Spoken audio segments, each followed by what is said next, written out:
Hi, we're Darren and Perry. Welcome to our spontaneous adventures. We are full-time traveling nomads from Seattle and Chicago, but we also have a home base that's off-grid.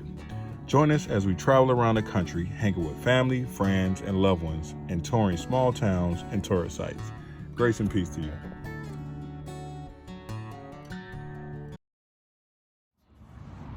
What's going on, family? So, as you know, we are, when we're not traveling, we are staying at the off-grid homestead, setting up the farm for our ministry, serving out there. So in these next few videos, as we're not on the road, you're going to be seeing us hang out on the farm and doing some daily tasks just to get to show you guys kind of, how it goes down on the off-grid property. There's a lot of upkeep, a lot of things to do with the solar and energy and rain harvesting and things like that.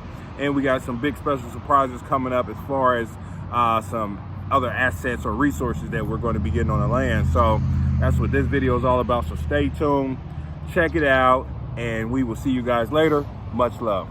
Grace.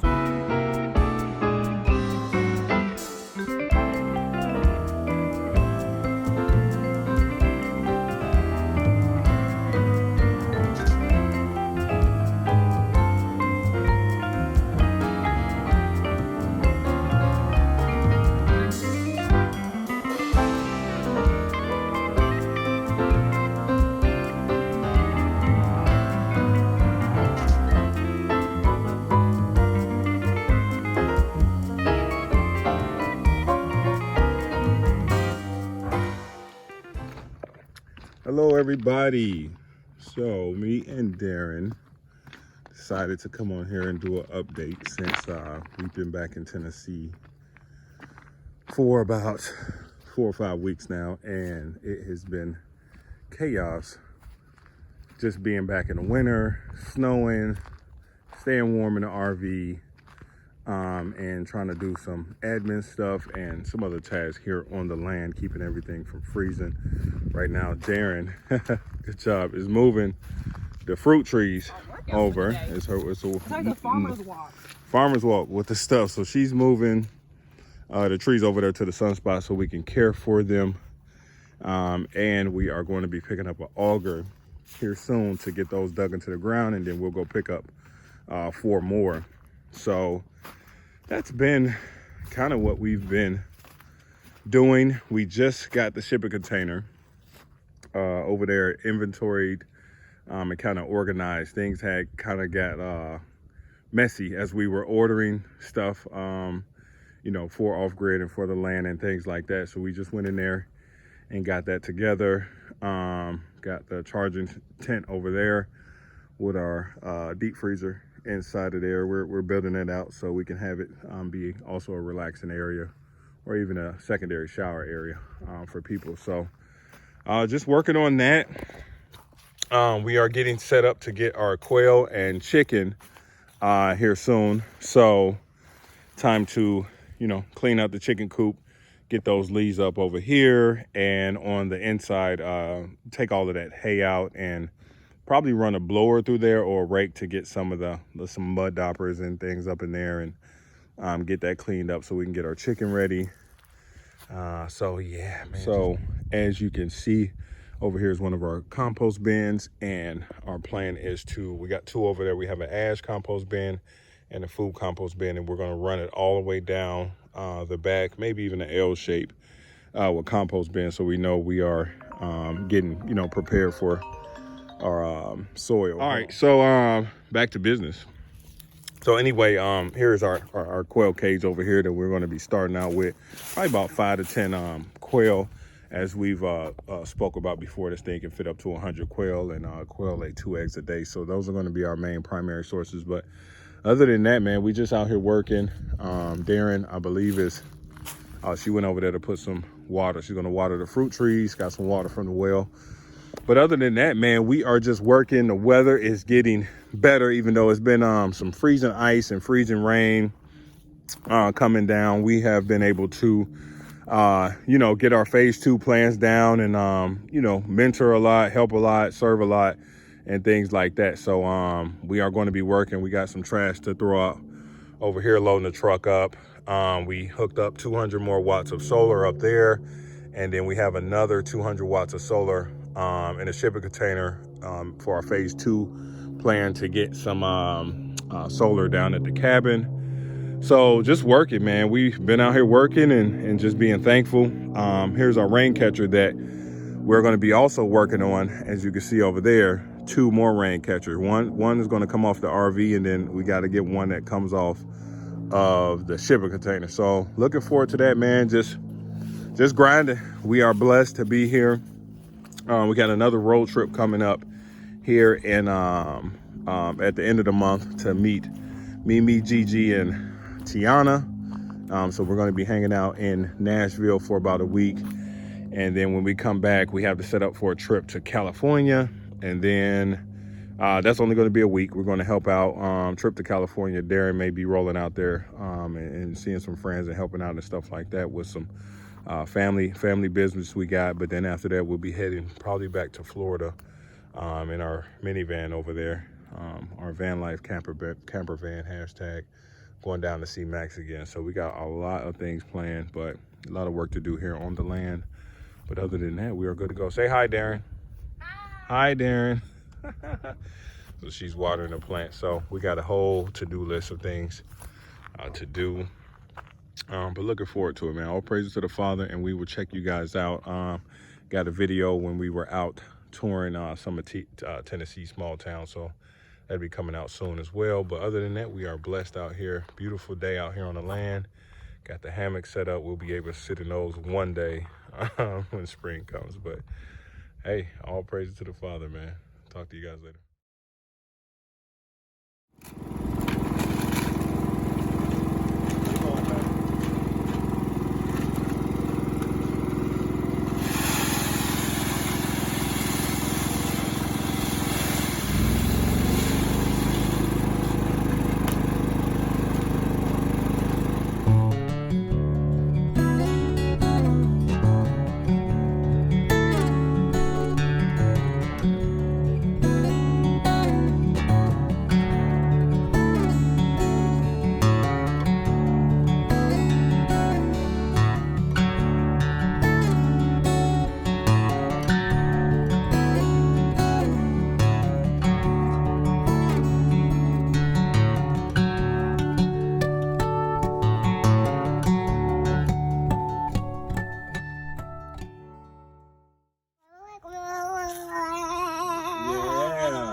Run like the wind, run like the wind.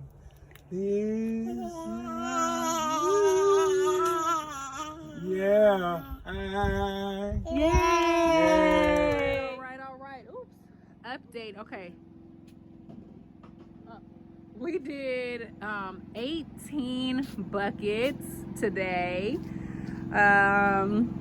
Each bucket, let me see if I can remember all the numbers that I was just told by my husband. Each bucket can feed one person for a month.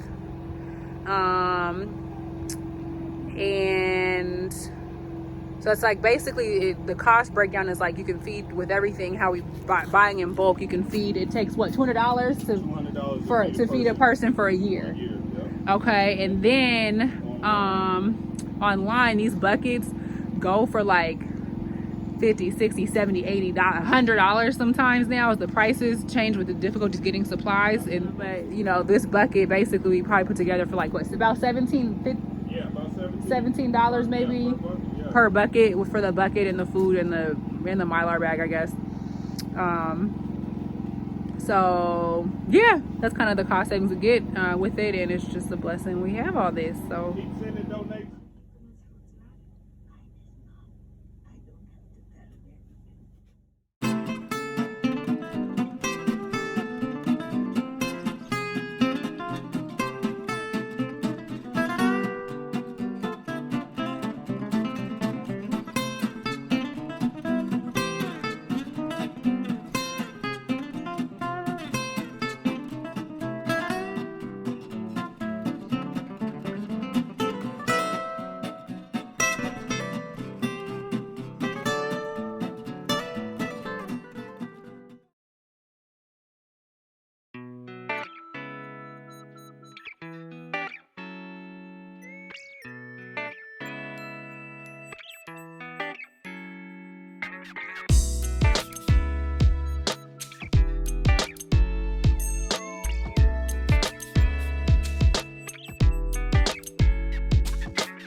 Good morning on the refuge today. It is 18 degrees, partly sunny, and high today of 45. Pretty chilly out. I need my gloves on, but I'm just out coming to kind of peek the scene real quick to finish up a couple of our items the other day. We lost some sun, so got to polish up a couple of items. We're going to get some more of these pine needles up and put them in a compost bin, potentially next to that compost bin over there that's behind the fence. Put some pine needles there so it can be mixed in with the compost and stuff like that. And we found out we have to cover this chicken run today. Also working on that right now. Got our trash bags we just got from Lowe's. I'll be putting all of those leaves into a trash bag, and we'll be using those as compost material as well. Blew out the gutters the other day with the new blower. I'll get up there on the ladder and blow that stuff off as well. That'd be easy. So it's a little bit of chicken coop action, man. Probably got an hour or two of work with the chicken coop. We got to go inside and blow it as well. So blowing the top, blowing the inside, just spider webs in there, and you know, brushing out the bottom, stirring it up, so to speak, so the chicken can be ready. But we're going to be covering the top of this chicken run because hawks and other predators, raccoons, like to climb fences and come eat your chicken, foxes and stuff like that. So we'll be covering this today with some more chicken wire. So more to come on that. And yes, indeed. Food compost. Look at the doggies running up from the cabin. They would love to see what I'm doing right now. Look at these little boogers. Hey, what's up? What's going on? What's going on? What you doing? You smell that food? You smell the food? Huh? Hey, Becca. Yeah, watch it. Look at him. See? Anyway, we are going over to the food compost, which we have a few different composts. We have a fertilizing manure compost, which is a whole nother topic that we will be getting into later on. Then we have our ash compost, which ash is very acidic, but a lot of plants need a lot of acid and a lot of different nutrients. So that's going to be a good thing that comes in handy. This is our food compost right here. And then we built two more. Goal is to probably have about 15. They're going to go down there and line that way, then a little bit back into the forest. As you can see, look at Peter trying to eat some a lemon that fell out. But anyway, we're going to have a bunch of compost that go back into the forest. This compost is good for nutrients in the soil, and it acts as a sponge for the soil to mix up, especially with the soil out here. We have some clay type soil, and it gets very muddy. So all of these compost bins will come in handy when we get them up and running. I mean, they're up and running now, but get them going. All right, so walking back over here where most of our animals are kept, here's a sheep pen, by the way. We will be getting some sheep eventually, may even get some dwarf goats that provide goat milk, which you can make cheese out of. So you can drink the milk. Goat milk is like the #1 milk. Been drinking for, since humanity has came, and we'll be able to make cheese with it as well. Here is our current situation on the RV pad. That's our other fifth wheel right now that we are getting updated. So, it should be here by the time of the fellowship. So we'll be able to invite some people to stay in there. It has bunk rooms and a back master bedroom. So more to come on that. So that's going to be on the property here and there to help out as well. It'll definitely help out by the time the fellowship comes up. And if we haven't purchased a tiny home for people to stay in, things like that. Also have a little slide over there for the kids. Baby Nana loves playing with that slide and that water table, and I know some other smaller kids, little D, everybody be able to come hang on that, play on the zip line. And we're working on a tree swing as well, which I need to add to the list. It's one behind the cabin, but I think it's broken, so we'll be working on a couple of tree swings, making sure that they're safe. We got a generator over there running. I need to wash this. It's not part of the RV. But that's our solar panels right there that we turn in the morning to face the sun to charge our batteries up. Got the generator running right now. Usually overnight, the battery gets lower. Then over here, this is where we climb up in the morning and turn these panels. As you can see, they turn to the right, catching that evening sun. So we got to hop up every morning and make sure it's facing the sun, so the solar tent that's on the other side can get charged. We're about to run to the store and run some errands and go get some more chicken wire and things like that. So more to come. All praises. Another rain catcher right here. Rain catcher and a rain catcher right here. We're going to be harvesting some rain off of the RV as well. So I always have 600 to 700 gallons of water that we will be able to have as emergency. All praises. Right, guys. Well, we will catch you on part 2 of this off-grid homestead living. May you have a blessed week. All praises.